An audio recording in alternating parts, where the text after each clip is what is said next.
premier-né, Gideon Bechor, qui se trouve dans la Sidra cette semaine, d'après l'enseignement de Rabbeinu, qui est expliqué par Rabbi Nathan dans l'Écoutez Halachot. Alors cet enseignement, il se trouve au chapitre 4, dans le Likutei Moharan, deuxième volume, et Rabbi Nathan le résume de la façon suivante, c'est que les Yamim Tovim, les fêtes, c'est des moments où il y a une révélation et un appel, où on ressent, et c'est exprimé, que la volonté d'Hachem. Qu'est-ce que ça veut dire la volonté d'Hachem? Ça veut dire que tout ce qui se passe sur terre se passe parce que Hachem le veut, uniquement. Qu'il n'y a rien qui se passe par soi-même ou par un autre vouloir quelconque, et seulement tout ce qui arrive sur terre se passe parce que Hachem le veut. Et il n'y a pas du tout de loi naturelle.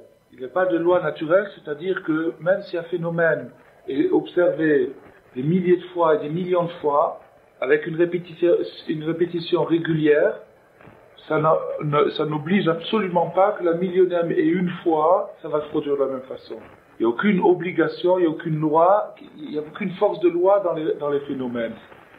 Quand un phénomène, par exemple le phénomène quand on lâche un objet qui tombe par terre, ou tous les phénomènes où le printemps, après l'hiver c'est le printemps, tous les phénomènes qui se produisent autour de nous sont voulus par Hachem à chaque instant et chaque fois.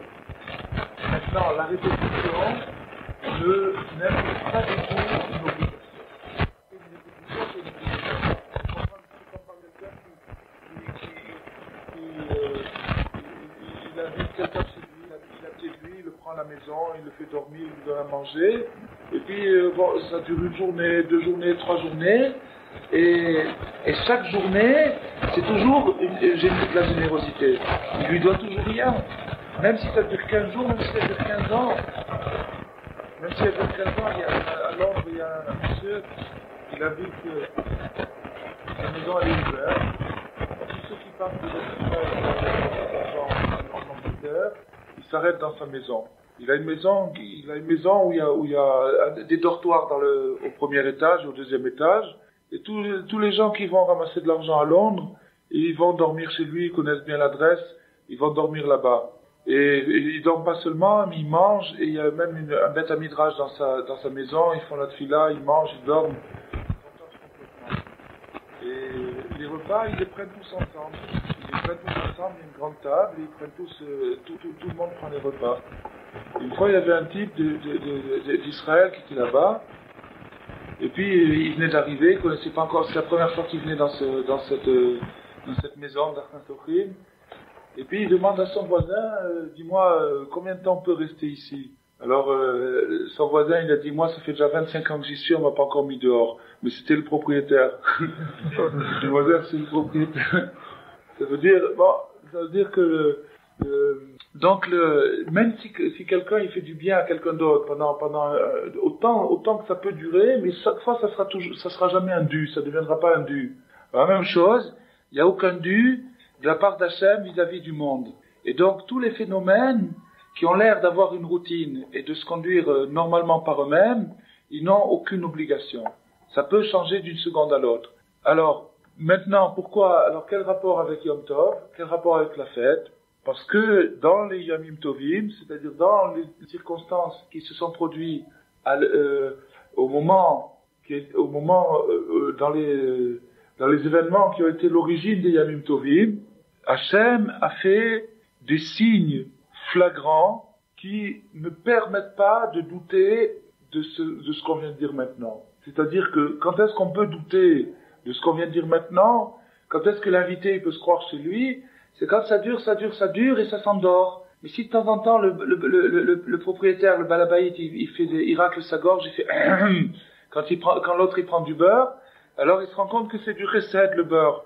Alors ça c'est la même chose. Quand Hachem quand il y a un tremblement de terre ou quand il y a des choses comme ça, on se rend compte qu'on n'est pas patron sur terre. Mais dans les Yamim Tovim, au lieu que ce soit des tremblements de terre, ça a été des signes flagrants.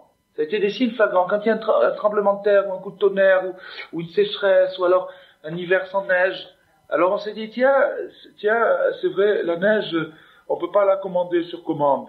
Alors, on peut pas, elle tombe du ciel. On est obligé au moins de se dire elle tombe du ciel. Mais on peut s'arrêter là. Parce que si maintenant la neige, elle commence à tomber verte ou bleue ou un truc comme ça, ou alors qu'elle commence à tomber juste dans telle maison et pas dans la maison d'à côté, que ça soit un signe flagrant, à ce moment-là, on serait persuadé. Et ça, c'est ce qui s'est produit au moment des événements qui ont été l'origine des Yamim Tovim. Alors ça, c'est un principe très très important, fondamental, de savoir que rien n'est obligatoire, rien n'est dû. Et il n'y a pas du tout de routine, il n'y a pas d'obligation. Et si les phénomènes se répètent, c'est parce qu'Hachem veut qu'ils se répètent, tant qu'il veut qu'ils se répètent. Ça nous donne une impression de continuité, mais cette impression, elle est fausse. Elle est exactement comme dans un film. Quand on voit un film, on voit le petit bonhomme, il bouge sur l'écran, et en vérité, les images sont parfaitement fixes. Elles sont parfaitement fixes, et pourtant, il y a une impression de mouvement. Alors là, ça c'est la même chose, c'est-à-dire que chaque phase du déroulement d'un phénomène, elle est fixe, c'est-à-dire que c'est quelque chose en soi que Hachem a créé à ce moment-là, et la phase d'après, c'est encore quelque chose en soi que Hachem a créé à ce moment-là. Seulement la continuité, l'enseignement, produit une illusion pour nous d'une nature, d'un truc qui roule tout seul et qui a des lois, etc. Et ça, c'est un piège dans lequel il ne faut pas tomber. Alors, pour nous aider à pas tomber dans ce piège, Hachem, il a déclenché à un moment de l'histoire des phénomènes flagrants qui ne permettent pas de douter de ça. Ça permet pas, c'est-à-dire que la connaissance de ces phénomènes, ils ont, bon alors maintenant on va se dire, mais ces phénomènes, moi j'ai pas assisté à ces phénomènes. Bon, on me les a racontés, mais j'ai pas assisté. Alors là, il y a la réponse qu'il a marquée Orizor dans son livre, une réponse extraordinaire. Maintenant, si maintenant on dit à quelqu'un, est-ce que tu crois que Louis XIV a existé? Il nous dit, est-ce que tu crois en Louis XIV? Tu crois qu'il a existé? Il va dire, bien sûr, je crois qu'il a existé. Pourquoi tu y crois? Parce que il y a des historiens, il y a des gens qui l'ont connu à son époque. Il y a je sais pas combien, 10 ou 20 000 personnes qui l'ont vu à son époque.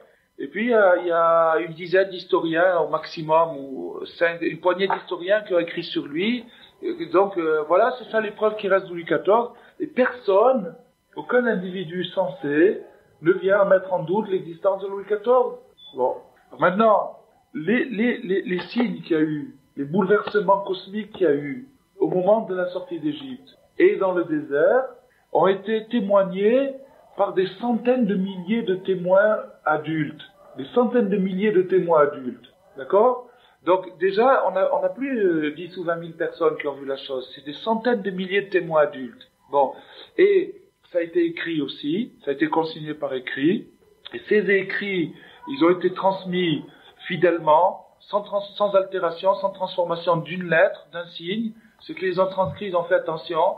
Si jamais il y avait un signe qui avait en trop ou pas assez, leur manuscrit était refusé, leur travail valait rien du tout, il fallait qu'ils recommencent. Donc, c'est ça. Alors maintenant, il dit, Orizor, il écrit dans son livre comme ça. Il dit maintenant, raisonnons par l'absurde, qu'il y aurait eu un groupe de rabbins, à une certaine époque de l'histoire, qui aurait décidé de faire croire à tout le peuple juif un bobard. De monter un canular, de dire, bon, on va monter un canular pour des raisons totalement absurdes, aussi absurdes que le machal. Ils ont dit, on va monter un canular, on va faire croire à tous les juifs que leurs ancêtres ont reçu une Torah, qu'ils sont sortis d'Égypte, qu'ils ont vu ceci, qu'ils ont vu cela. Alors, il dit là-bas, il dit, mais comment on peut admettre une ânerie pareille? Comment une bêtise pareille peut rentrer dans la tête? Qu'un groupe de personnes, de peut-être, disons, même une quinzaine ou une vingtaine de rabbins, qui auraient décidé à un moment de dire, bon, on va dire à tout le peuple juif, qui a toujours fait environ entre 20 millions et 30 millions de personnes, à tout le monde, on va leur dire, vous allez répéter à vos enfants que vos parents vous ont dit. C'est pas vrai, mais vous allez le dire. Et tous les 20 millions, ils ont tous gobé, et ils ont tous répété à leurs enfants ce que cette dizaine de rabbins leur a dit. Ça, c'est un truc totalement... À quelle époque de l'histoire ça a pu être, ça? Quelque chose de totalement absurde. Donc ça veut dire quoi? Ça veut dire que cette tradition qui a été transmise de père en fils depuis l'Égypte, c'est un témoignage des milliers de fois plus fort que le témoignage sur la vie de Louis XIV ou de Napoléon ou d'Henri IV. Bon, donc on est aussi témoin, c'est-à-dire qu'on est témoin par le fait que ça nous a été témoigné sans discontinuité. Il n'y a pas du tout de discontinuité. Alors, donc, c'est une chose que si on y réfléchit avec un peu de bon sens, c'est facile à admettre, ne demande pas d'effort pour admettre ça, alors d'où vient le fait que c'est difficile à ressentir? D'où vient que c'est... Alors il explique Rabbi Nathan qu'il existe des bêtes sauvages, au sens figuré, qui deviennent des fois des bêtes sauvages au sens simple, on va voir bientôt pourquoi. Il y a des bêtes sauvages au sens figuré, qui déchirent et qui déchirent comme la hyène ou le léopard, ils déchirent leur proie.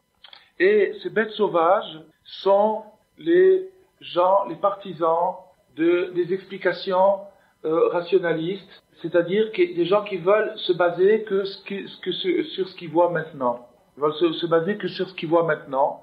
Alors ces gens-là, on les appelle des bêtes sauvages, parce que on en a eu le meilleur exemple il y a 40 ans, quand il y a eu la Deuxième Guerre mondiale. Les Allemands, c'était le peuple le plus développé scientifiquement.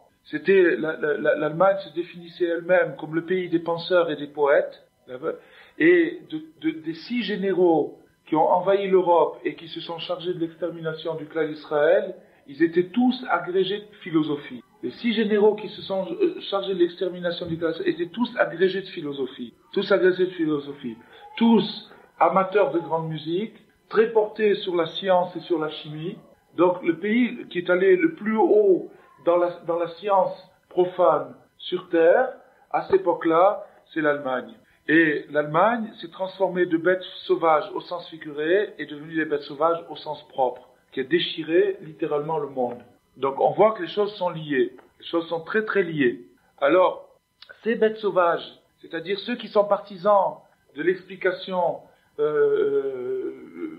rationnelle, scientifique de la vie, ceux-là, ils ont un pouvoir avec leur voix, avec leur propagande, de gêner de gêner cette conscience qu'on a dit tout à l'heure, c'est-à-dire la conscience de savoir que tout est mené par Hachem et que tout est voulu par Hachem. Et ça, on comprend très bien avec un machal, justement, pendant la guerre, que quand les forces françaises libres en Angleterre faisaient des émissions en France pour diriger la résistance, il y avait les Allemands qui faisaient des brouillages d'ondes. Ils faisaient des brouillages, ils avaient un émetteur qui émettait des brouillages. Ça fait que les autres, ils pouvaient pas capter le message parce qu'il y avait un brouillage sur les autres. Alors c'est la même chose. En vérité, la nature et la vie autour de nous, elle hurle la vérité, c'est-à-dire que tout est voulu par Hachem, qu'il n'y a pas de loi naturelle, et c'est pas parce que c'est l'hiver qu'il doit tomber de la neige, et il y a pas de loi naturelle. Et ça c'est la nature, si on l'observe vraiment avec du bon angle, on va voir qu'elle le dit elle-même. Mais à plus forte raison pendant les fêtes, pendant les jours de Yom Tov, qui sont des jours où on retourne dans l'événement où il y a eu des transformations spectaculaires. Et donc il n'y a pas besoin de faire un grand effort pour croire. Il suffit d'ouvrir les yeux. Seulement, le problème il vient du fait qu'il y a des gens qui gênent ça. Il y a des gens qui gênent ça. Il y a des gens qui font un brouillage et qui lancent des paroles qui mettent en doute c'est comme si, par exemple, il marchait même ceux qui viennent de sortir l'histoire sur la théorie que l'Holocauste n'a jamais existé. Même si on est certain, il y a des milliers de preuves, il y a des milliers de preuves, il y a des gens qui sont tatoués, il y a des gens, on a eu ici un monsieur qui nous a raconté, il y a des millions et des millions de preuves que ça existait. Malgré ça, ils arrivent avec ça à mettre un petit doute dans l'esprit. Malgré aussi absurde, aussi énorme que le bluff y soit, ça met un petit doute dans l'esprit et c'est ça qu'ils veulent arriver. Ce qu'ils veulent arriver, c'est à affaiblir la chose. Ce qu'il dit Rashi, que Amalek, qu'est-ce qu'il a fait? Rashi donne un exemple. Il dit si jamais il y a une fournaise et tout le monde a peur de cette fournaise, il saute quelqu'un dans la fournaise, il refroidit la fournaise pour tout le monde. Parce qu'il démystifie, il désacralise le feu. Alors la même chose, l'Holocauste, c'est quelque chose c'est une grosse culpabilité qui pèse sur le monde. Il suffit qu'un rachat, qu'un abruti déclare que ça n'a pas existé, automatiquement il déculpabilise. Automatiquement il rend la chose déjà, il la dévalorise. Et ça c'est ce qu'ils veulent arriver à faire. Parce qu'ils savent très bien que leur théorie elle peut pas arriver puisqu'il y a des preuves, millions de preuves sur Terre. Seulement, ils arrivent au moins à quelque chose, c'est à affaiblir à affaiblir. Ça, ils y arrivent. D'accord? Donc maintenant, l'explication scientifique des choses, c'est-à-dire celle qui prétend qu'il y a des phénomènes autonomes, que les phénomènes, ils ont une autonomie en eux-mêmes, et que Chas v'Shalom, c'est pas dirigé directement par la volonté d'Hachem. Ces gens qui ont cette façon de penser, ils arrivent à diffuser leur façon de penser dans des bouquins, dans des discussions, dans des conférences, dans des trucs comme ça, et ils arrivent à atténuer la foi de l'homme moyen. L'homme moyen, il a une foi simple, c'est-à-dire qu'il capte les choses, et comme il les capte, il sent que tout n'est pas aussi explicable qu'on veut le faire croire. Que finalement la seule explication valable, c'est de dire il y a une volonté suprême au-dessus de tout, et cette volonté suprême, elle décide de tout. Ça, c'est la chose la plus simple, la plus claire, la plus satisfaisante. Maintenant, entre-temps, on lui met des brouillages dans la tête, on lui fait croire que ça.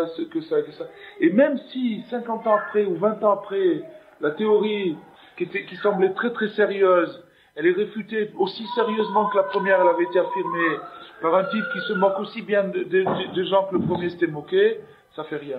Ça fait rien, on dit, ah oui, mais on s'était trompé, mais maintenant on sait pas. C'est comme le coup de la Terre qui est ronde, etc. Quand les gens ils disaient que la Terre elle est plate, ils le disaient avec un grand sérieux. Alors ce sérieux-là, qui fait que quand le savant il énonce une déclaration scientifique, par exemple, qui dit la Terre est absolument plate et qui sont prêts à brûler les gens qui disent que la Terre est ronde, ce sérieux-là, c'est un masque. C'est un masque qui est prêté par les forces du mal, par le Satan. Et ce masque-là, il intimide et il influence la majorité des gens, les masses, qui s'imaginent que parce qu'il a dit sérieusement et parce qu'il a dit quelques chiffres, alors c'est comme ça. C'est comme ça. Et ça, c'est un grand brouillage. C'est un grand brouillage. Alors, donc, et maintenant, donc, ces gens qui parlent qui développent toutes ces théories scientifiques et naturelles et compagnie, bien entendu, ils sont obligés de nier pour ça la volonté d'Hachem. Ils sont obligés de nier la volonté d'Hachem. C'est par exemple, même si quelqu'un il s'amuse à faire des prévisions sur la météo ou un truc comme ça, il y a eu un cas extraordinaire qui s'est passé en Eretz il n'y a pas longtemps, il y a 1 an ou 2. Il y avait une sécheresse terrible. Et mamache, une sécheresse épouvantable en Eretz. Et il y a un autobus qui est parti de Yerushalayim, qui est allé au kever de Shmuel Hanavi, pour aller faire des prières, des Teilim sur le tombeau de Shmuel Hanavi. Et la radio israélienne s'est moquée, a fait de l'ironie, s'est moquée de ces barbus qui vont faire des prières, alors que c'est pas avec la prière qu'ils vont amener la pluie. Et une demi-heure ou 1 heure après, il s'est mis à pleuvoir à grosses gouttes. Et la radio a été totalement ridiculisée. C'est un truc qui s'est passé il n'y a pas longtemps, n'importe qui peut le vérifier. Ils ont été lamentablement ridiculisés dans leur truc. Parce que d'après, soi-disant scientifiquement, il n'y avait aucune chance qu'il pleuve. Il a plu. Il y a eu des nuages, il a plu. C'est un truc qui s'est passé il n'y a pas longtemps. Il a plu. De l'eau. Il a plu. Alors eux, d'après leur météo, leurs prévisions, etc., il a plu, c'est tout. Bon.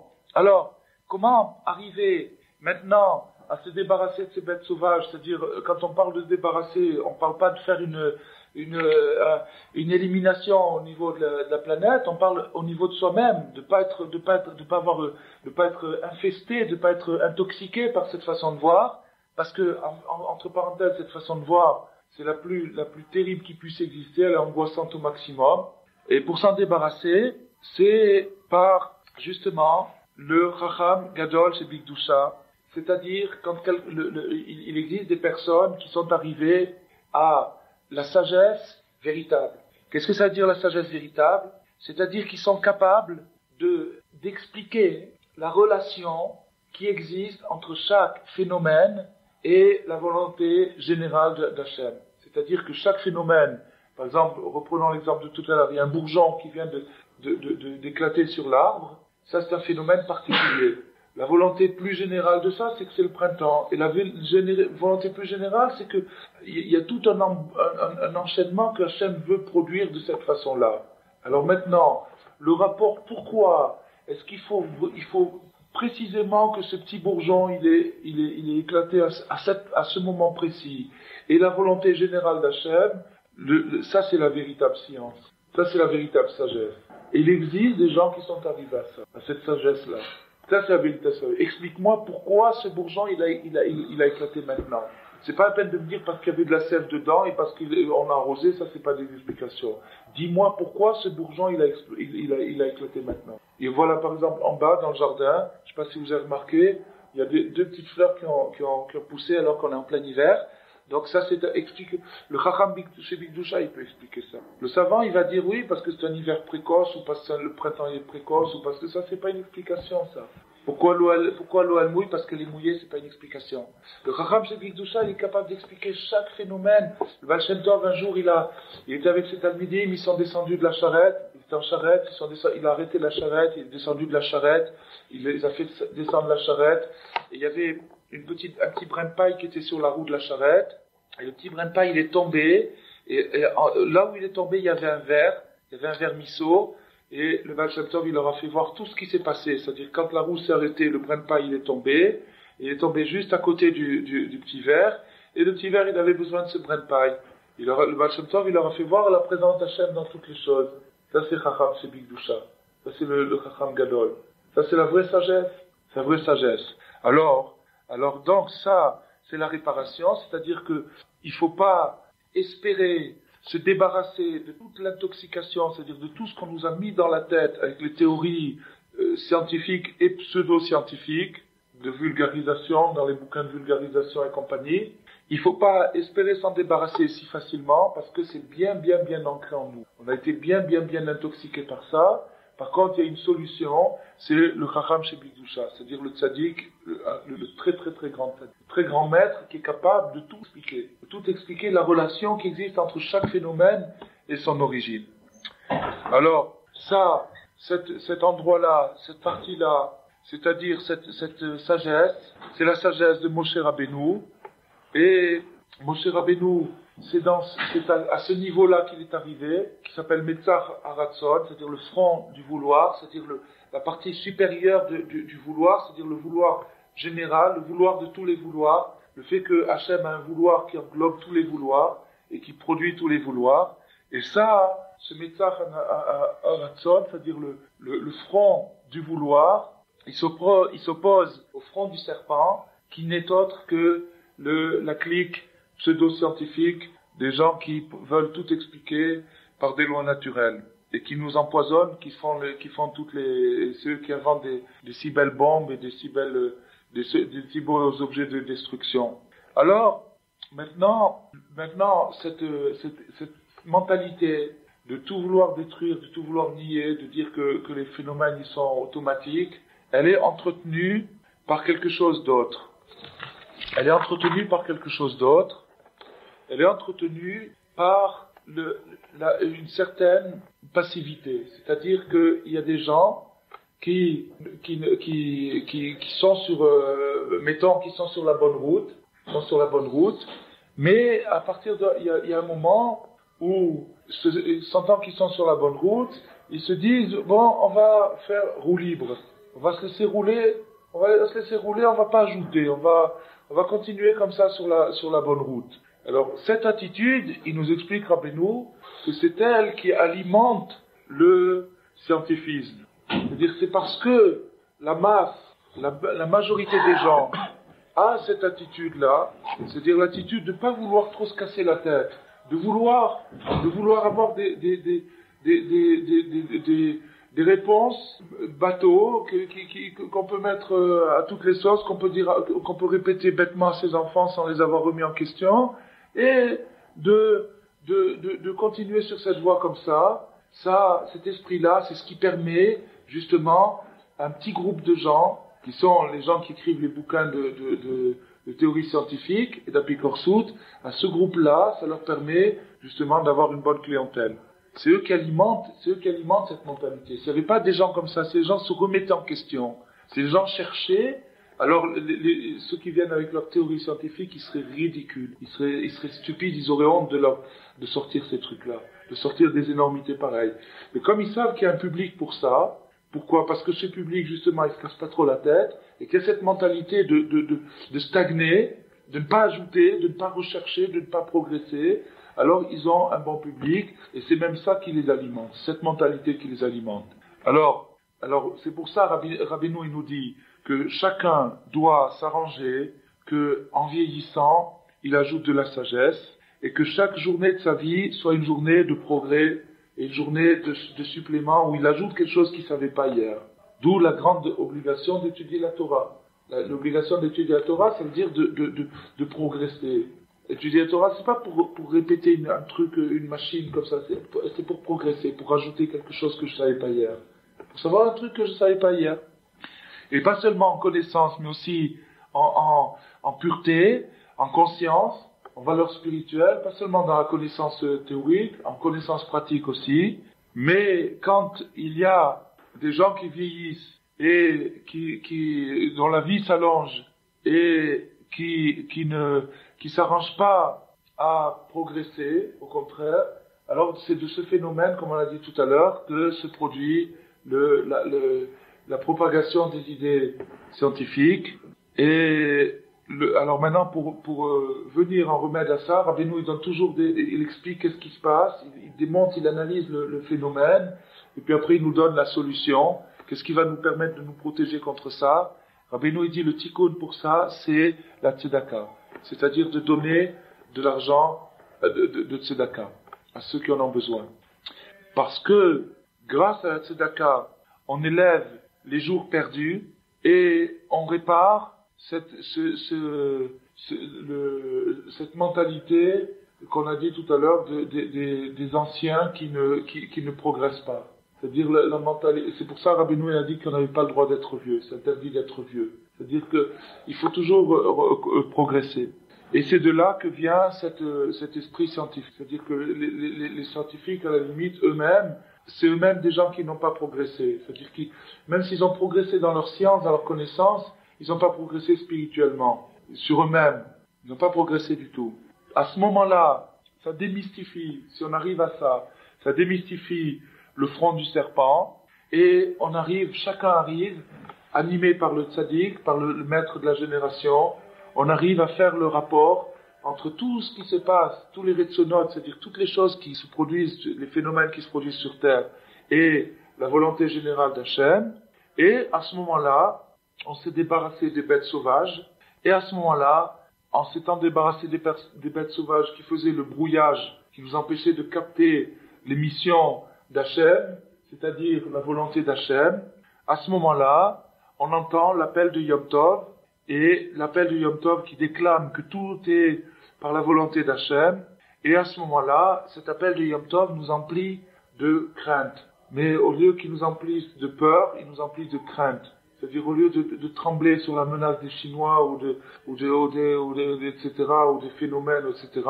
on a une crainte d'Hachem qui nous libère de toutes les autres craintes. Irat Hashem Tosif Yamim, non, Irat Hashem, je me rappelle plus la suite du passouk, Velo Tosif et Tzavima. Je me rappelle plus le début du passouk, mais la fin du passouk, Velo Tosif et Tzavima, c'est-à-dire que la crainte d'Hachem, celui qui arrive à craindre Hachem, il n'a plus aucune angoisse. Et Tzev, c'est l'angoisse.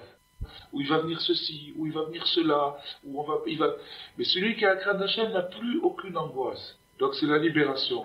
C'est pour ça que les Yamim Tovim, ils sont libérateurs. Et donc,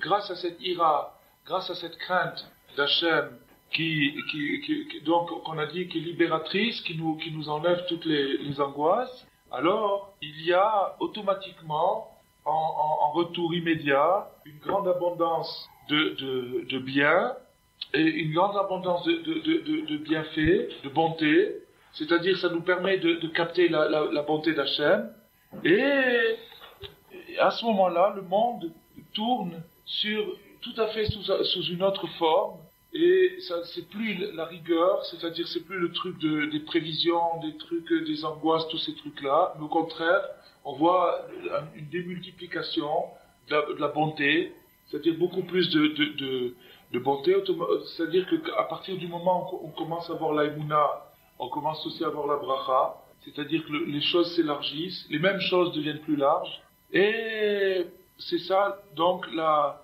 la grandeur, la valeur de la mitzvah de la tzedaka, de donner la tzedaka, parce que c'est ça qui va permettre d'élargir sa conscience. Donc c'est un profit personnel en premier, celui qui donne, il reçoit déjà lui en premier, mais aussi c'est très très difficile au début, parce que justement le Satan il veut pas nous laisser être heureux, il veut qu'on soit malheureux. Alors maintenant, d'ici, de ce qu'on vient de nous dire que c'est ça qui explique la sanctification du premier-né.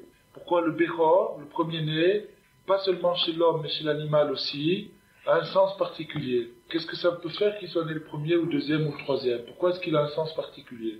Et un sens de valeur, un sens de supériorité.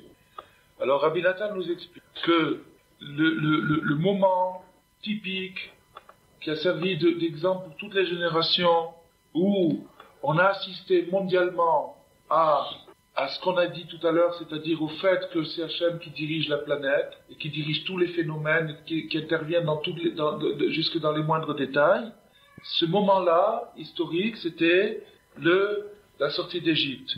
Parce que toutes les fêtes, tous les Yamim Tovim qui nous révèlent la volonté d'Hachem sont toutes reliées en mémoire. C'est tout un rappel en vérité, c'est plus qu'un rappel. Un rappel, c'est un retour. En vérité, c'est un retour, c'est plus qu'un rappel. C'est un retour vers la sortie d'Égypte. C'est-à-dire qu'on retourne, quand on rentre dans Pessah, c'est un retour dans l'histoire. Un retour dans l'histoire, c'est-à-dire que au moment de Pessah, il y a encore cette chose-là qui se produit. Parce que, au moment de la sortie d'Égypte, Hachem, il a fait avec nous des miracles et des signes extraordinaires. Et le principal de la sortie d'Égypte, le grand déclenchement de la sortie d'Égypte, s'est fait à partir d'un événement qu'on voit justement dans la Sidra de cette semaine, qui est la plaie des premiers-nés. La plaie des premiers-nés qui est dans la Sidra de cette semaine. Alors, c'est marqué, les explications, les commentaires les expliquent comme ça, que Hachem, il a créé le monde par 10 paroles, et que ces 10 paroles, sont devenues explicites dans les 10 commandements, c'est-à-dire que les 10 paroles, c'est la création des choses. Et les 10 commandements, c'est ce qu'Hachem veut de ces choses-là. Mais ils expliquent, le Sfatémet explique que c'est à travers les 10 plaies d'Égypte que les 10 paroles sont devenues les 10 commandements. C'est-à-dire qu'il a fallu une attitude de compréhension dans les 10 phénomènes, les 10 plaies d'Égypte, pour pouvoir en arriver aux 10 commandements. C'est-à-dire pour que les 10 paroles se transforment en 10 commandements, il faut passer par les 10 plaies d'Égypte. Mais les 10 plaies d'Égypte, elles permettaient une double interprétation. Et c'est ce qu'on a vu, c'est ce qui s'est produit, c'est ce qui s'est produit. On va le voir bientôt. On va le voir comment l'interprétation en Égypte, comment ça a été ressenti. En attendant, chaque plaie correspond à une des sphirotes. Chaque plaie correspond à une des 10 sphirotes. Alors, maintenant, Pharaon, il a alourdi son cœur et il n'a pas voulu envoyer le peuple d'Israël, en dépit de tous les signes et de toutes les preuves qu'il a reçues, et qu'il a reçues avec perte et fracas, qu'il a reçues douloureusement, à son détriment, jusqu'à ce que soit arrivée la plaie des premiers-nés, et alors là, il a cédé. Jusqu'au premier-né, il a cédé. Jusqu'au premier-né, il a résisté, malgré qu'il voyait des choses époustouflantes, des choses qu'on n'avait jamais vues, mais il a cédé. Alors là, ça revient un petit peu à ce qu'on a dit tout à l'heure, et on va l'expliquer maintenant. Pourquoi est-ce que est-ce qu'on va dire que Paro était aussi un personnage aussi stupide que ça, qu'il a vu son pays dévasté, son pays ravagé, il continue sans tête? Alors, Rabbi Nathan nous dit, tout ça, la résistance de Paro, son entêtement, provient de ce qu'il était entouré d'une bande de bêtes sauvages, de bêtes sauvages, qui, à chaque fois, expliquaient la chose de travers. C'est-à-dire que lui, les choses, la population, la masse, quand il voyait qu'il y a des grenouilles, point final, ça empeste et c'est tout. Il y a des grenouilles. Alors maintenant, il y avait dans l'entourage de Paro, des scientifiques qui disaient non, les grenouilles ça s'explique aussi, etc. Ils commençaient avec des explications, et avec ces explications, ils alourdissaient le cœur de Pharaon. Ah, pendant ce temps, il perdait son pays, il esquintait, il ravageait tout son pays que depuis il s'est jamais relevé, ça fait rien. Il arrivait, contre son intérêt, à lui faire passer des idées qui détruisaient l'effet du miracle, l'effet du signe. Alors que l'homme normal, quand il voit des choses comme ça, il se dit, bon, de toute façon, il vaut mieux prendre ça il vaut mieux se tenir tranquille, c'est au moins un avertissement. Non, lui, il ne pouvait pas prendre ça comme avertissement parce qu'il était entouré d'une clique de scientifiques qui lui donnaient des explications comme ça. Et il y a eu une histoire qui s'est passée en Amérique. Il y avait un étudiant juif, très assimilé, très assimilé, qui avait jamais touché un livre juif de sa vie, ni quoi que ce soit. Il est un jour tombé sur un bouquin, écrit par un savant, juif, mais totalement apicoros. Et ce savant, qu'est-ce qu'il a fait? Il a écrit un bouquin énorme pour expliquer scientifiquement les 10 plaies d'Égypte. Pour donner une explication scientifique aux 10 plaies d'Égypte. Ah, des trucs, des fantaisies, des choses qu'il a été chercher avec une imagination débordante pour expliquer les 10 plaies d'Égypte. Et cet étudiant, quand il est tombé sur ce bouquin, il a lu le bouquin, après il l'a jeté à la poubelle, il a dit maintenant je vais faire tchouva, il est devenu un bal tchouva. Parce qu'il a dit au moins il m'a prouvé que les plaies ont existé. Au moins il m'a prouvé que les plaies ont existé. Si les plaies ont existé, c'est que la Bible elle a raison, donc je vais faire tchouva, il est devenu un bal tchouva. Moi, il m'a prouvé que les plaies ont existé. Il a pris tellement sérieusement le truc. Le type qui a écrit le bouquin, il s'est tellement mis sérieusement dans son truc, il a démontré, lui, il voulait, l'effet contraire, il est arrivé au contraire. Alors, quand maintenant, Pharaon et son entourage, ils ont vu des miracles aussi fantastiques, qui était fracassant, qui était indiscutable, indéniable, c'était sous leurs yeux et tout. Alors ça, c'est les magiciens, les magiciens qu'il y avait à la cour de Pharaon, qui étaient, Rabbi Nathan nous dit, des très grands savants. Rabbi Nathan nous dit, Chachamim Gedolim, c'était des très grands savants pour le mal. Des très grands savants pour le mal, c'est-à-dire que leur intention était mauvaise, mais leur science était forte. Leur intention était mauvaise, mais leur science était forte. Et le Midrash il dit que dans les frontières d'Égypte, il y avait des douanes qui fouillaient les gens de peur qu'ils amènent un secret de magie. Alors il dit Rabbi Nathan que la base de la science moderne, la science moderne actuelle, de la médecine, la physique, la chimie, etc., la biologie et tout ça, la base de la science moderne vient des sages de l'Orient. Il y a eu à un moment des sages de l'Orient. Il y a eu une période qui s'appelait des sages de l'Orient, c'est-à-dire qu'il y a eu une école de pensée et de science qui s'appelait Bene Kedem, les sages de l'Orient, et qui était rien d'autre que les mages et les sages qu'il y avait à la cour de Pharaon. Ça s'appelle les sages de l'Orient. Cette école-là qu'il y a eu, et qui comptait entre parenthèses Bilam, Yitro, Iob, parmi les plus illustres, ça c'était les sages de l'Orient, et il y avait encore, par exemple le Erev Rav, c'est-à-dire la masse qui est sortie avec les Bnei Israël d'Égypte, parmi eux il y avait beaucoup de ces sages de l'Orient. C'était une doctrine, une école philosophique, une école de pensée, une école de science, etc. Et ils s'appelaient les sages de l'Orient. Et ça, c'était l'entourage de Paro. Et ils étaient très, très, très, très développés. Seulement, à l'époque, à part la science naturelle, expérimentale, des phénomènes physiques, des phénomènes naturels, ils avaient en plus de ça la sorcellerie. C'est-à-dire que la sorcellerie, c'était une discipline qui était admise dans l'académie, pas seulement admise, mais c'était une des disciplines principales. Et Rabbi Nathan nous dit que maintenant, cette science a été oubliée. C'est-à-dire qu'elle a été perdue. Les secrets de cette science-là ont été perdus avec le temps. Dans un autre endroit, Rabbi Nathan explique pourquoi ils ont été perdus. Et Rabbi Nathan explique ailleurs que la raison pourquoi ça a été perdu, c'est que si c'était révélé de nos jours, étant donné que notre degré d'émouna, notre degré de foi est affaibli, ça nous déséquilibrerait complètement. Si jamais on pouvait voir des prodiges se produire par la magie, alors on serait tout de suite attiré, on irait s'inscrire dans des écoles de magie. Alors Hachem fait toujours qu'il y ait la balance, c'est-à-dire qu'il y ait autant de chances de croire dans la vérité que dans le mensonge. Mais Hachem, il fait toujours en sorte que le mensonge ne soit pas plus fort que la vérité. Parce que si c'était le cas, alors il n'y aurait plus le choix. Donc Rabbi Nathan nous dit que la science de la sorcellerie, elle a été complètement oubliée, mais elle faisait partie des disciplines dans l'académie de Paro. Et ce qui est resté de tout ça, de la base du monde moderne, c'est la science naturelle, la science l'étude des phénomènes physiques, mais la science surnaturelle, c'est-à-dire les phénomènes paranormaux, ça a été complètement oublié. Mais à l'époque, c'était extrêmement développé, et c'est eux qui ont fait la base qui s'appelaient les Bnei Kedem, les fils de l'Orient, et qui ont basé la science moderne. Et c'est ce genre de savants-là, qui étaient les magiciens d'Égypte, ils ont réussi, à chaque fois qu'il y avait un phénomène, un miracle, arriver à le démonter. Ils arrivaient à le démonter. Ils arrivaient à le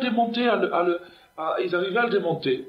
Et ça, ils y sont arrivés pendant les premières plaies, toutes les 9 premières plaies, parce que c'est ça les bêtes sauvages dont on parlait. Ils arrivent à détruire, ils ont un génie de la destruction. C'est les génies de la destruction. Et dans ce génie de la destruction, il y a une précision scientifique qui fait que les Allemands avaient le meilleur armement parce qu'ils avaient le génie de la destruction. La Gemara dit qu'il existe un peuple sur terre que si Hachem ne faisait pas constamment des miracles, il dévasterait le monde, il s'appelle Germania. C'est marqué dans la Gemara. La Gemara dit comme ça. Il existe un peuple sur terre, c'est marqué dans la Gemara Souka, je crois. C'est marqué qu'il existe un peuple sur terre c'est le Gemara Souka, qui s'appelle Germania, et si Hachem ne faisait pas de miracles, il a un tel génie de la destruction qu'il arriverait à dévaster la planète. C'est ce qu'ils ont failli faire. Alors, eux, leur but, c'est d'arriver à nous faire douter de la volonté d'Hachem et arriver à faire prendre une importance et un poids dans tout ce qui est scientifique ou dans tout ce qui est si on dit n'importe quoi, n'importe quelle chose, n'importe quelle phrase qu'on veut dire, et on dit c'est Einstein qui a dit ça, ou c'est un tel, ou n'importe quel savant, tout de suite il y a un prestige extraordinaire, parce qu'on dit que c'est ce savant qui l'a dit.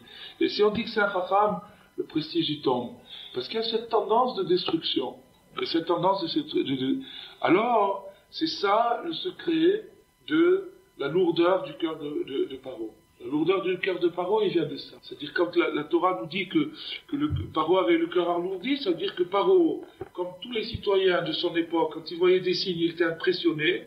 C'était impressionnant. Quand on voit que tout brûle, ou que tout tombe, ou qu'il y a des poux partout, ou que tout le monde se gratte, c'est impressionnant. Un homme normal, il est impressionné. Et eux, ils arrivaient à faire désimpressionner, à démystifier des choses que les gens voyaient avec leurs yeux. Ils arrivaient à faire douter de ce qu'on voit avec ses yeux. Alors, et il a refusé d'envoyer le peuple, jusqu'à ce que Hachem ait envoyé la plaie des premiers-nés, et à ce moment-là, quand la plaie des premiers-nés est arrivée, il a été obligé, malgré lui, c'est-à-dire il a été forcé de reconnaître la vérité, que c'est Hachem qui dirige le monde, parce que dans cette plaie des premiers-nés, il y avait aussi, comme dans toutes les autres plaies, des choses fantastiques, parce qu'il y avait des gens, il y avait des familles où on ne savait pas qui était le premier-né. On ne savait pas qui était le premier-né. Et celui-là, il mourait, le premier-né, il mourait, et alors on faisait une petite enquête et on voyait qu'en vérité, c'était lui le premier-né. Alors, pourquoi ? Parce que c'est à ce moment-là que Pharaon a commencé à voir que c'est Hachem qui dirige le monde dans sa volonté et qui va envoyer le peuple juif qui est son premier-né. Le peuple juif s'appelle Bechori, le premier-né d'Hachem. Pourquoi le premier-né d'Hachem ? Parce que c'est la toute première idée que Hachem a conçue en regard de la création du monde. La toute première idée que Hachem a conçue quand il a voulu créer le monde, c'est d'avoir un peuple qui le serve. Ça s'appelle Israël. Et donc ça s'appelle le Bechor, c'est-à-dire l'origine, la première naissance, la première apparition de quelque chose de créé. Première apparition de quelque chose de créé, c'est le peuple juif. Et c'est pour ça que le peuple juif s'appelle des premiers-nés, comme il est dit, Béni Bechori Israël, mon fils aîné Israël. Car tout le peuple juif est inclus dans Moshe Rabbeinu, il inclut tout le peuple juif, car lui représente et contient la conscience entière du peuple juif. C'est lui qui nous a, c'est lui qui nous a inculqué, qui nous a enseigné la conscience, et c'est pour ça que le peuple, la génération du désert, la génération qui est sortie d'Égypte, s'appelle une génération consciente. Parce que c'est la génération attachée au tzaddik, au chacham, dont on a parlé tout à l'heure. C'est-à-dire, qu'est-ce que ça veut dire? Pourquoi toute la génération était consciente? Ça veut dire que tout le plus petit fidèle à cette époque-là était capable, par l'influence de Moshe Rabbeinu, par l'inspiration de Moshe Rabbeinu, était capable d'attacher tous les événements de sa vie avec la racine du vouloir, c'est-à-dire de concevoir et de comprendre que tout est voulu par Hachem. Et donc c'est là où s'est fait la création du peuple juif, à partir des plaies, à partir de la réaction devant les plaies. Et il y a d'ailleurs une partie du peuple juif qui n'a pas voulu accepter cette explication-là, qui s'est laissé berner par la clique de Pharaon, et ceux-là sont restés en Égypte. Ils sont morts pendant la plaie de l'obscurité. Ils n'ont pas voulu. Il y avait Moshe Rabbeinu qui faisait, et les tzadikim, et le Shevet Lévi qui expliquait à tout le monde qu'on voit maintenant vraiment qu'Hachem dirige sur l'eau, qu'Hachem dirige sur le feu, qu'Hachem dirige sur l'air, qu'Hachem dirige sur les 10 éléments. Alors, ceux-là sont devenus, à partir du moment où ils ont accepté qu'Hachem dirige sur les choses, ils ont commencé à être des juifs. C'est ça la fondation du peuple juif. Avant ça, c'était une tribu, et à partir du moment, c'est devenu un peuple. La détermination du peuple s'est faite à partir de la réaction par rapport au phénomène. Est-ce que tu acceptes que c'est fait par la volonté d'Hachem? À ce moment-là, tu rentres dans le peuple juif, et si tu refuses, tu t'exclus du peuple juif. Tout en restant juif, de possibilité, il peut faire tchouva, mais en attendant, il s'exclut mentalement du peuple juif parce qu'il se détermine dans le sens de Pharaon. Alors, donc maintenant, Rabbi Nathan il continue, et donc il dit que la plaie des premiers-nés était déterminante parce que c'est là où tout s'est produit, tout s'est passé à partir de là. Alors maintenant, Rabbi Nathan il nous dit, c'est pourquoi Yaakov Avinu s'est efforcé tellement fortement de prendre le droit d'aînesse de Esav, parce que Esav, il est déterminé, il est qualifié d'un sanglier, Chazir Ayar, c'est le porc sauvage, le sanglier, parce que le sanglier c'est une bête féroce, c'est ce genre de bête féroce dont on parle, qui est le monde moderne, le monde scientifique. Ça c'est déterminé, classifié comme un sanglier. Alors maintenant, pourquoi Yaakov voulait tellement prendre la Bechura, pourquoi il voulait tellement prendre le droit d'aînesse chez lui, de façon à ce que l'aînesse, c'est-à-dire la primauté, la priorité ne soit pas accordée justement à cette chose-là, à cette façon de penser. Et il a pris pour lui le droit d'aînesse pour pouvoir transmettre, faire hériter à ses enfants cette notion-là que Bechorim, c'est-à-dire que le peuple juif se définit comme l'aîné. Que c'est ça, l'aîné, c'est-à-dire l'essentiel, la première pensée, et donc le but, automatiquement, c'est de servir Hachem, de reconnaître sa présence, de reconnaître son action dans le monde, et de nier tous les trucs naturels et tous les trucs scientifiques. Ça, c'est ce qu'il a voulu, Yaakov Avinu. Alors maintenant, on commence un petit peu, avec tout ça, à cerner l'importance de la première naissance, du premier-né, à quel point c'est important, et on va aller un petit peu plus loin.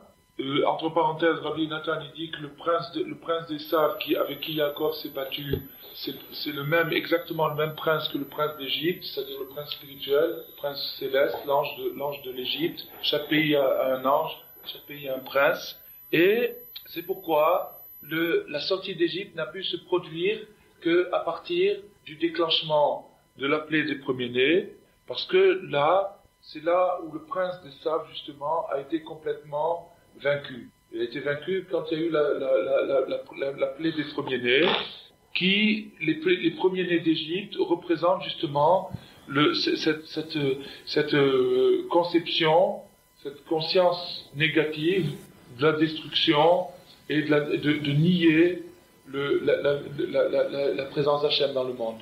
C'est ce qui amène la destruction. C'est ça le truc des bêtes sauvages. Par opposition à la conscience d'Israël, qui consiste à rattacher tout à la racine, c'est-à-dire comme l'a fait Moshe Rabbeinu, qui lui a atteint ce degré-là, et à ce moment-là, on entend l'appel de la volonté d'Hachem, c'est-à-dire que quand les premiers-nés d'Égypte sont morts, même Paro lui-même a entendu l'appel, puisque à ce moment-là il s'est soumis. Donc ça veut dire que l'appel, comme on a dit au début, il est évident normalement. S'il n'y avait pas quelque chose qui brouillait, tout le monde pourrait l'entendre. La preuve c'est quoi? C'est que quand les Bechorot, c'est-à-dire les premiers-nés d'Égypte, sont morts, c'est-à-dire quand il y a eu un coup sur la racine de ce que représente l'Égypte, tout ce qu'il y a de destructif, quand ce coup a frappé ça, à ce moment-là, il n'y a plus de brouillage. Et à ce moment-là, quand il n'y a plus de brouillage, automatiquement tout le monde, même Paro, qui pourtant lui était de l'autre bord, il s'est plié, il s'est soumis, il a laissé le peuple juif partir, et il a été obligé de reconnaître la vérité, et de laisser sortir le peuple juif, et à partir de ce moment-là, les bêtes sauvages n'avaient plus du tout la force d'expliquer quoi que ce soit. Ils ont été désarmés, parce que les signes ont été trop forts, trop percutants, et à ce moment-là, le Da'at d'Ekdusha, c'est-à-dire la conscience sacrée, a gagné, il y a eu une victoire, et c'est ça les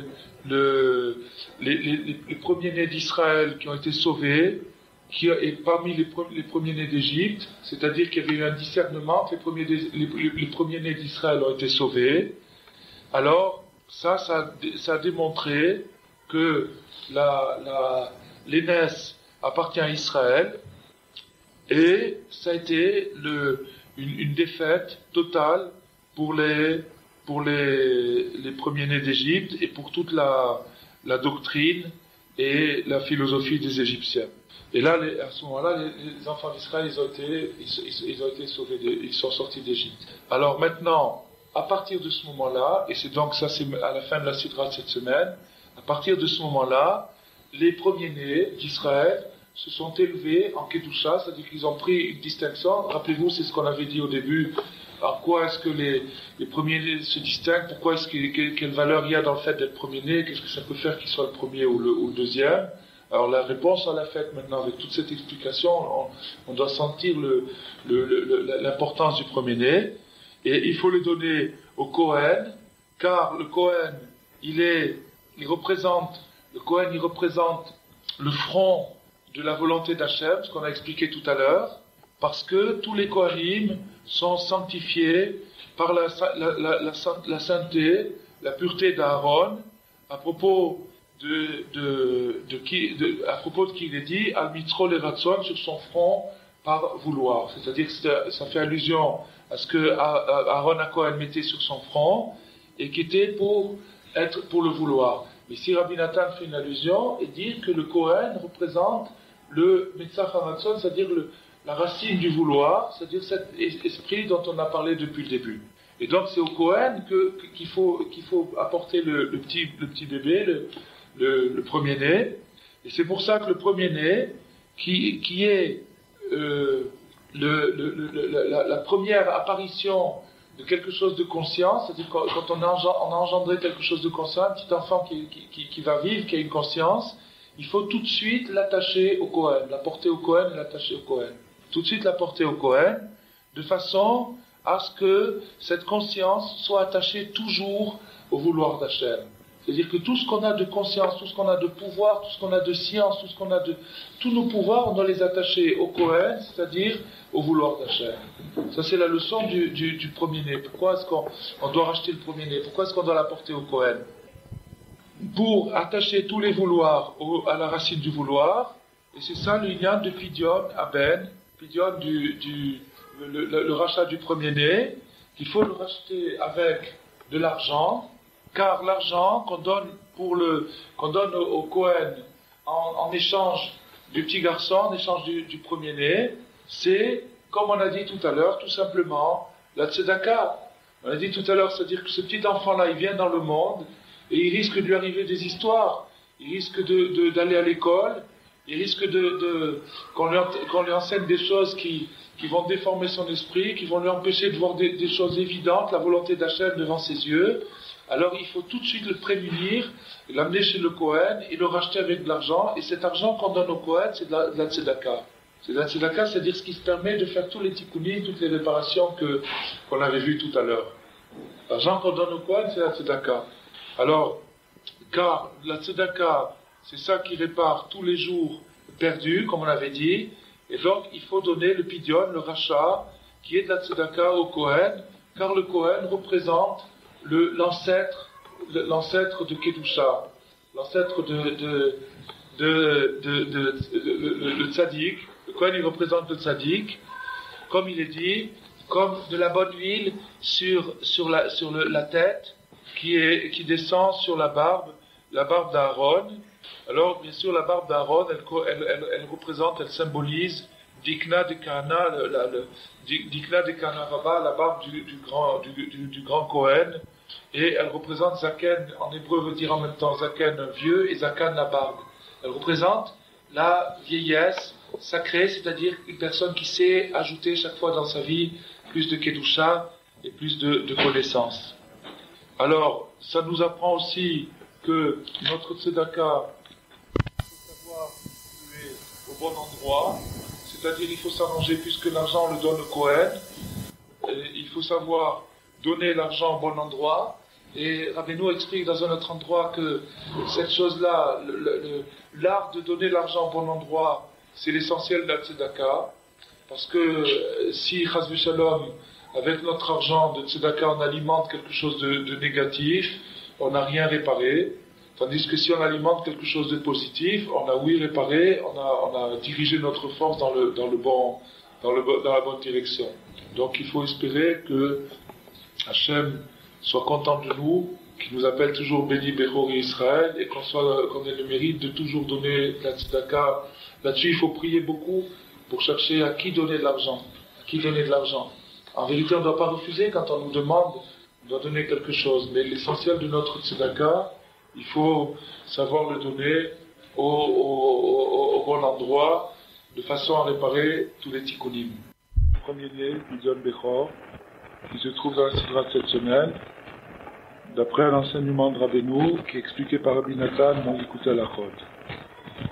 Alors cet enseignement, il se trouve au chapitre 4, dans le Likutei Moharan, deuxième volume, et Rabbi Nathan le résume de la façon suivante, c'est que les Yamim Tovim, les fêtes, c'est des moments où il y a une révélation et un appel, où on ressent, et c'est exprimé, que la volonté d'Hachem. Qu'est-ce que ça veut dire la volonté d'Hachem? Ça veut dire que tout ce qui se passe sur terre se passe parce que Hachem le veut, uniquement. Qu'il n'y a rien qui se passe par soi-même ou par un autre vouloir quelconque, et seulement tout ce qui arrive sur terre se passe parce que Hachem le veut. Et il n'y a pas du tout de loi naturelle. Il n'y a pas de loi naturelle, c'est-à-dire que même si un phénomène est observé des milliers de fois et des millions de fois, avec une répétition régulière, ça n'oblige absolument pas que la millionième et une fois, ça va se produire de la même façon. Il n'y a aucune obligation, il n'y a aucune loi, il n'y a aucune force de loi dans les phénomènes. Quand un phénomène, par exemple le phénomène quand on lâche un objet qui tombe par terre, ou tous les phénomènes, où le printemps, après l'hiver c'est le printemps, tous les phénomènes qui se produisent autour de nous sont voulus par Hachem à chaque instant et chaque fois. Maintenant, la répétition n'implique pas du tout une obligation. Une répétition, c'est une obligation. On parle de quelqu'un il invite quelqu'un chez lui, il le prend à la maison, il le fait dormir, il lui donne à manger, et puis ça dure une journée, 2 journées, 3 journées, et Et chaque journée, c'est toujours de la générosité. Il lui doit toujours rien. Même si ça dure 15 jours, même si ça dure 15 ans. Même si ça dure 15 ans, à Londres, il y a un monsieur, il a vu que sa maison elle est ouverte. Tous ceux qui partent de en Angleterre, ils s'arrêtent dans sa maison. Il a une maison où il y a des dortoirs au premier étage et au deuxième étage. Et tous les gens qui vont ramasser de l'argent à Londres, ils vont dormir chez lui, ils connaissent bien l'adresse, ils vont dormir là-bas. Et ils dorment pas seulement, mais ils mangent, et il y a même un bête à midrash dans sa maison, ils font la tefila, ils mangent, ils dorment. Et les repas, ils les prennent tous ensemble. Il y a une grande table, et ils prennent tous, tout le monde prend les repas. Une fois, il y avait un type d'Israël qui était là-bas, et puis il venait d'arriver, il connaissait pas encore, c'est la première fois qu'il venait dans cette maison d'Arkantochim. Et puis il demande à son voisin, dis-moi, combien de temps on peut rester ici? Alors son voisin, il a dit, moi ça fait déjà 25 ans que j'y suis, on m'a pas encore mis dehors. Mais c'était le propriétaire. Le voisin, c'est le propriétaire. Ça veut dire que donc même si quelqu'un il fait du bien à quelqu'un d'autre pendant autant que ça peut durer, mais chaque fois ça sera jamais un dû, ça ne deviendra pas un dû. La même chose, il n'y a aucun dû de la part d'Hachem vis-à-vis du monde. Et donc tous les phénomènes qui ont l'air d'avoir une routine et de se conduire normalement par eux-mêmes, ils n'ont aucune obligation. Ça peut changer d'une seconde à l'autre. Alors maintenant, pourquoi? Alors quel rapport avec Yom Tov? Quel rapport avec la fête? Parce que dans les Yamim Tovim, c'est-à-dire dans les circonstances qui se sont produites dans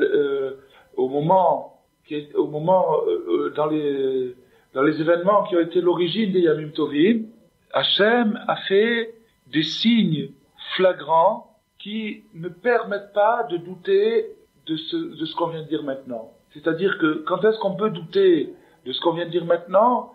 Quand est-ce que l'invité peut se croire chez lui? C'est quand ça dure et ça s'endort. Mais si de temps en temps le propriétaire, le balabait, il racle sa gorge, il fait quand l'autre il prend du beurre, alors il se rend compte que c'est du chesed le beurre. Alors ça c'est la même chose. Quand Hachem il fait quand il y a un tremblement de terre ou quand il y a des choses comme ça, on se rend compte qu'on n'est pas patron sur terre. Et dans les Yamim Tovim, au lieu que ce soit des tremblements de terre, ça a été des signes flagrants. Ça a été des signes flagrants. Quand il y a un tremblement de terre ou un coup de tonnerre ou une sécheresse ou alors un hiver sans neige, alors on s'est dit tiens, c'est vrai, la neige, on peut pas la commander sur commande. On peut pas, elle tombe du ciel. On est obligé au moins de se dire elle tombe du ciel. Mais on peut s'arrêter là. Parce que si maintenant la neige, elle commence à tomber verte ou bleue ou un truc comme ça, ou alors qu'elle commence à tomber juste dans telle maison et pas dans la maison d'à côté, que ce soit un signe flagrant, à ce moment-là, on serait persuadé. Et ça, c'est ce qui s'est produit au moment des événements qui ont été l'origine des Yamim Tovim. Alors ça, c'est un principe très très important, fondamental, de savoir que rien n'est obligatoire, rien n'est dû. Et il n'y a pas du tout de routine, il n'y a pas d'obligation, et si les phénomènes se répètent, c'est parce qu'Hachem veut qu'ils se répètent, tant qu'il veut qu'ils se répètent. Ça nous donne une impression de continuité, mais cette impression, elle est fausse. Elle est exactement comme dans un film. Quand on voit un film, on voit le petit bonhomme, il bouge sur l'écran, et en vérité, les images sont parfaitement fixes. Elles sont parfaitement fixes, et pourtant, il y a une impression de mouvement. Alors là, ça c'est la même chose, c'est-à-dire que chaque phase du déroulement d'un phénomène, elle est fixe, c'est-à-dire c'est quelque chose en soi que Hachem a créé à ce moment-là, et la phase d'après, c'est encore quelque chose en soi que Hachem a créé à ce moment-là. Seulement la continuité, l'enchaînement, produit une illusion pour nous d'une nature, d'un truc qui roule tout seul et qui a des lois, etc. Et ça, c'est un piège dans lequel il ne faut pas tomber. Alors, pour nous aider à pas tomber dans ce piège, Hachem, il a déclenché à un moment de l'histoire des phénomènes flagrants qui ne permettent pas de douter de ça. Ça permet pas, c'est-à-dire que la connaissance de ces phénomènes, ils ont, bon, alors maintenant, on va se dire, mais ces phénomènes, moi, j'y ai pas assisté. Moi, j'ai pas assisté à ces phénomènes. Moi, on me les a racontés, mais j'y ai pas assisté.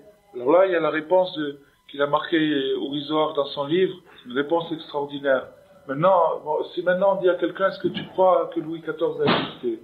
Il dit, est-ce que tu crois en Louis XIV? Tu crois qu'il a existé? Il va dire, bien sûr, je crois qu'il a existé. Pourquoi tu y crois? Parce que il y a des historiens, il y a des gens qui l'ont connu à son époque. Il y a je sais pas combien, 10 ou 20 000 personnes qui l'ont vu à son époque. Et puis, il y a une dizaine d'historiens au maximum, ou une poignée d'historiens qui ont écrit sur lui. Donc, voilà, c'est ça l'épreuve qui reste de Louis XIV. Et personne, aucun individu sensé, ne vient mettre en doute l'existence de Louis XIV. Bon. Maintenant, les signes qu'il y a eu, les bouleversements cosmiques qu'il y a eu au moment de la sortie d'Égypte et dans le désert, ont été témoignés par des centaines de milliers de témoins adultes. Des centaines de milliers de témoins adultes. D'accord? Donc, déjà, on n'a plus 10 ou 20 000 personnes qui ont vu la chose. C'est des centaines de milliers de témoins adultes. Bon. Et ça a été écrit aussi. Ça a été consigné par écrit. Et ces écrits, ils ont été transmis fidèlement, sans altération, sans transformation d'une lettre, d'un signe. Ceux qui les ont transcrits, ils ont fait attention. Si jamais il y avait un signe qui avait en trop ou pas assez, leur manuscrit était refusé, leur travail valait rien du tout, il fallait qu'ils recommencent. Donc, c'est ça. Alors maintenant, il dit, Irrisoire, il écrit dans son livre comme ça. Il dit maintenant, raisonnons par l'absurde, qu'il y aurait eu un groupe de rabbins, à une certaine époque de l'histoire, qui aurait décidé de faire croire à tout le peuple juif un bobard. De monter un canular, de dire, bon, on va monter un canular pour des raisons totalement absurdes, aussi absurdes que le machal. Ils ont dit, on va monter un canular, on va faire croire à tous les juifs que leurs ancêtres ont reçu une Torah, qu'ils sont sortis d'Égypte, qu'ils ont vu ceci, qu'ils ont vu cela. Alors, il dit là-bas, il dit, mais comment on peut admettre une ânerie pareille? Comment une bêtise pareille peut rentrer dans la tête? Qu'un groupe de personnes, de peut-être, disons, même une quinzaine ou une vingtaine de rabbins, qui auraient décidé à un moment de dire, bon, on va dire à tout le peuple juif, qui a toujours fait environ entre 20 millions et 30 millions de personnes, à tout le monde, on va leur dire, vous allez répéter à vos enfants que vos parents vous ont dit. C'est pas vrai, mais vous allez le dire. Et tous les 20 millions, ils ont tous gobé, et ils ont tous répété à leurs enfants ce que cette dizaine de rabbins leur a dit. Ça, c'est un truc totalement, à quelle époque de l'histoire ça peut être, ça? Quelque chose de totalement absurde. Donc ça veut dire quoi? Ça veut dire que cette tradition qui a été transmise de père en fils depuis l'Égypte, c'est un témoignage des milliers de fois plus fort que le témoignage sur la vie de Louis XIV ou de Napoléon ou d'Henri IV. Bon, donc on est aussi témoin, c'est-à-dire qu'on est témoin par le fait que ça nous a été témoigné sans discontinuité. Il n'y a pas du tout de discontinuité. Alors, donc, c'est une chose que si on y réfléchit avec un peu de bon sens, c'est facile à admettre, ne demande pas d'effort pour admettre ça, alors d'où vient le fait que c'est difficile à ressentir? D'où vient que c'est... Alors il explique Rabbi Nathan qu'il existe des bêtes sauvages au sens figuré, qui deviennent des fois des bêtes sauvages au sens simple, on va voir bientôt pourquoi. Il y a des bêtes sauvages au sens figuré qui déchirent et qui déchirent comme la hyène ou le léopard, ils déchirent leur proie. Et ces bêtes sauvages sont les partisans des explications rationalistes, c'est-à-dire des gens qui veulent se baser sur ce qu'ils voient maintenant. Ils veulent se baser que sur ce qu'ils voient maintenant. Alors ces gens-là, on les appelle des bêtes sauvages, parce que on en a eu le meilleur exemple il y a 40 ans, quand il y a eu la Deuxième Guerre mondiale. Les Allemands, c'était le peuple le plus développé scientifiquement. L'Allemagne se définissait elle-même comme le pays des penseurs et des poètes.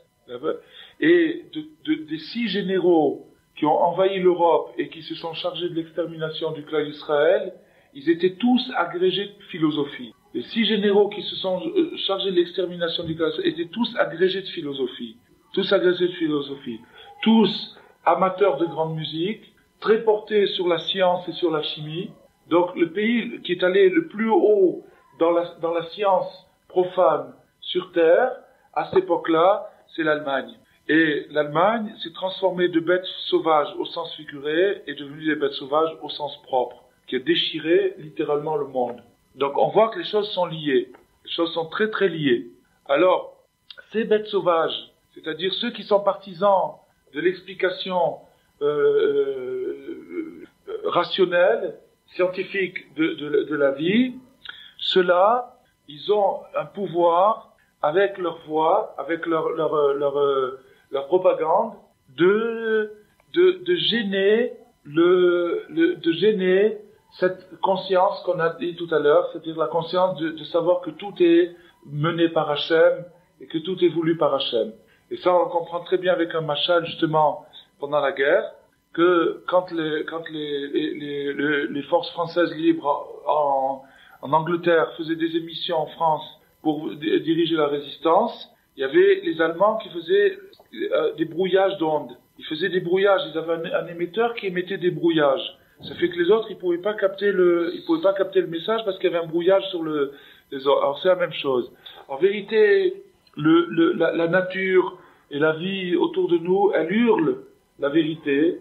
C'est-à-dire que tout est voulu par Hachem, qu'il n'y a pas de loi naturelle, et c'est pas parce que c'est l'hiver qu'il doit tomber de la neige, et il y a pas de loi naturelle. Et ça c'est la nature, si on l'observe vraiment avec du bon angle, on va voir qu'elle le dit elle-même. Mais à plus forte raison pendant les fêtes, pendant les jours de Yom Tov, qui sont des jours où on retourne dans l'événement où il y a eu des transformations spectaculaires. Et donc il n'y a pas besoin de faire un grand effort pour croire. Il suffit d'ouvrir les yeux. Seulement, le problème il vient du fait qu'il y a des gens qui gênent ça. Il y a des gens qui gênent ça. Il y a des gens qui font un brouillage et qui lancent des paroles qui mettent en doute c'est comme si, par exemple, il marchait même ceux qui viennent de sortir l'histoire sur la théorie que l'Holocauste n'a jamais existé. Même si on est certain, il y a des milliers de preuves, il y a des milliers de preuves, il y a des gens qui sont tatoués, il y a des gens, on a eu ici un monsieur qui nous a raconté il y a des millions et des millions de preuves que ça existait. Malgré ça, ils arrivent avec ça à mettre un petit doute dans l'esprit. Malgré aussi absurde, aussi énorme que le bluff y soit, ça met un petit doute dans l'esprit et c'est ça qui va l'arriver. Ce qui va l'arriver, c'est affaiblir la chose. Et c'est ce qu'il dit Rashi, que Amalek, qu'est-ce qu'il a fait? Rashi donne un exemple, il dit si jamais il y a une fournaise, et tout le monde a peur de cette fournaise, il saute quelqu'un dans la fournaise, il refroidit la fournaise pour tout le monde. Parce il démystifie, il désacralise le feu. Alors la même chose, l'Holocauste c'est quelque chose qui c'est une grosse culpabilité qui pèse sur le monde. Il suffit qu'un rachat, qu'un abruti déclare que ça n'a pas existé, automatiquement il déculpabilise. Automatiquement il rend la chose déjà, il la dévalorise. Et ça c'est ce qu'ils veulent arriver à faire. Parce qu'ils savent très bien que leur théorie elle peut pas arriver puisqu'il y a des preuves, millions de preuves sur Terre. Seulement, ils arrivent au moins à quelque chose, c'est à affaiblir. Ça ils y arrivent. D'accord? Donc maintenant l'explication scientifique des choses, c'est-à-dire celle qui prétend que il y a des phénomènes autonomes, que les phénomènes ils ont une autonomie en eux-mêmes et que Chas v'Shalom c'est pas dirigé directement par la volonté d'Hachem, ces gens qui ont cette façon de penser, ils arrivent à diffuser leur façon de penser dans des bouquins, dans des discussions, dans des conférences, dans des trucs comme ça. Et ils arrivent à atténuer la foi de l'homme moyen. L'homme moyen, il a une foi simple, c'est-à-dire qu'il capte les choses, et comme il les capte, il sent que tout n'est pas aussi explicable qu'on veut le faire croire. Que finalement la seule explication valable, c'est de dire il y a une volonté suprême au-dessus de tout, et cette volonté suprême, elle décide de tout. Ça c'est la chose la plus simple, la plus claire, la plus satisfaisante. Maintenant, entre-temps, on lui met des brouillages dans la tête, on lui fait croire que ça. Et même si, 50 ans après ou 20 ans après, la théorie qui semblait très très sérieuse, elle est réfutée aussi sérieusement que la première, elle avait été affirmée par un type qui se moque aussi bien des gens que le premier s'était moqué, ça fait rien. Ça fait rien, on dit, ah oui, mais on s'était trompé, mais maintenant on sait pas. C'est comme le coup de la terre qui est ronde, etc. Quand les gens ils disaient que la Terre elle est plate, ils le disaient avec un grand sérieux. Alors ce sérieux-là, qui fait que quand le savant il énonce une déclaration scientifique, par exemple qui dit la Terre est absolument plate, et qui sont prêts à brûler les gens qui disent que la Terre est ronde, ce sérieux-là, c'est un masque. C'est un masque qui est prêté par les forces du mal, par le Satan. Et ce masque-là, il intimide et il influence la majorité des gens, les masses, qui s'imaginent que parce qu'il a dit sérieusement et parce qu'il a dit quelques chiffres, alors c'est comme ça. C'est comme ça. Et ça, c'est un grand brouillage. C'est un grand brouillage. Alors, donc, et maintenant, donc, ces gens qui parlent qui développent toutes ces théories scientifiques et naturelles et compagnie, bien entendu, ils sont obligés de nier pour ça la volonté d'Hachem. Ils sont obligés de nier la volonté d'Hachem. C'est par exemple, même si quelqu'un il s'amuse à faire des prévisions sur la météo ou un truc comme ça, il y a eu un cas extraordinaire qui s'est passé en Eretz il n'y a pas longtemps, il y a 1 an ou 2, il y avait une sécheresse terrible, et mamash, une sécheresse épouvantable en Eretz, et il y a un autobus qui est parti de Yerushalayim, qui est allé au Kever de Shmuel Hanavi, pour aller faire des prières, des Teilim sur le tombeau de Shmuel Hanavi. Et la radio israélienne s'est moquée, a fait de l'ironie, s'est moquée de ces barbus qui vont faire des prières, alors que c'est pas avec la prière qu'ils vont amener la pluie. Et une demi-heure ou 1 heure après, il s'est mis à pleuvoir à grosses gouttes, et la radio a été totalement ridiculisée. C'est un truc qui s'est passé il y a pas longtemps, n'importe qui peut le vérifier. Ils ont été lamentablement ridiculisés dans leur truc. Parce que d'après, soi-disant scientifiquement, il n'y avait aucune chance qu'il pleuve. Il a plu. Il y a eu des nuages, il a plu. C'est un truc qui s'est passé il n'y a pas longtemps. Il a plu. De l'eau. Il a plu. Alors eux, d'après leur météo et leurs prévisions, etc., il a plu, c'est tout. Bon. Alors, comment arriver maintenant à se débarrasser de ces bêtes sauvages? C'est-à-dire, quand on parle de se débarrasser, on ne parle pas de faire une élimination au niveau de la planète, on parle au niveau de soi-même, de pas être infesté, de pas être intoxiqué par cette façon de voir, parce que, entre parenthèses, cette façon de voir, c'est la plus terrible qui puisse exister, elle est angoissante au maximum, et pour s'en débarrasser, c'est par, justement, le Chacham Gadol chez Bigdusha, c'est-à-dire quand il existe des personnes qui sont arrivées à la sagesse véritable. Qu'est-ce que ça veut dire la sagesse véritable? C'est-à-dire qu'ils sont capables d'expliquer la relation qui existe entre chaque phénomène et la volonté générale d'Hachem. C'est-à-dire que chaque phénomène, par exemple, reprenons l'exemple de tout à l'heure, il y a un bourgeon qui vient d'éclater sur l'arbre, ça c'est un phénomène particulier. La volonté plus générale de ça, c'est que c'est le printemps. Et la volonté plus générale, c'est que il y a tout un enchaînement que Hachem veut produire de cette façon-là. Alors maintenant, le rapport, pourquoi est-ce qu'il faut précisément que ce petit bourgeon, il est éclaté à ce moment précis. Et la volonté générale d'Hachem, ça c'est la véritable science. Ça c'est la véritable sagesse. Et il existe des gens qui sont arrivés à ça, à cette sagesse-là. Ça, c'est la vérité. Explique-moi pourquoi ce bourgeon, il a éclaté maintenant. C'est pas la peine de me dire parce qu'il y avait de la sève dedans et parce qu'on a arrosé, ça c'est pas des explications. Dis-moi pourquoi ce bourgeon, il a éclaté maintenant. Et voilà, par exemple, en bas, dans le jardin, je sais pas si vous avez remarqué, il y a deux petites fleurs qui ont poussé alors qu'on est en plein hiver. Donc ça, c'est expliquer. Le Chacham chez Bigdusha, il peut expliquer ça. Le savant, il va dire oui, parce que c'est un hiver précoce, ou parce que le printemps est précoce, ou parce que ça, c'est pas une explication, ça. Pourquoi l'eau elle mouille? Parce qu'elle est mouillée, c'est pas une explication. Le Chacham chez Bigdusha, il est capable d'expliquer chaque phénomène. Le Baal Shem Tov, un jour, il était avec ses talmidim, ils sont descendus de la charrette, ils étaient en charrette, il a arrêté la charrette, il est descendu de la charrette, il les a fait descendre la charrette, et il y avait un petit brin de paille qui était sur la roue de la charrette, et le petit brin de paille, il est tombé, et là où il est tombé, il y avait un verre miso, et le Baal Shem Tov, il leur a fait voir tout ce qui s'est passé. C'est-à-dire, quand la roue s'est arrêtée, le brin de paille, il est tombé juste à côté du petit verre, et le petit verre, il avait besoin de ce brin de paille. Le Baal Shem Tov, il leur a fait voir la présence d'Hachem dans toutes les choses. Ça, c'est Chacham chez Bigdusha. Ça, c'est le Chacham Gadol. Ça, c'est la vraie sagesse. C'est la vraie sagesse. Alors, donc, ça, c'est la réparation, c'est-à-dire que il faut pas espérer se débarrasser de toute l'intoxication, c'est-à-dire de tout ce qu'on nous a mis dans la tête avec les théories scientifiques et pseudo-scientifiques, de vulgarisation, dans les bouquins de vulgarisation et compagnie.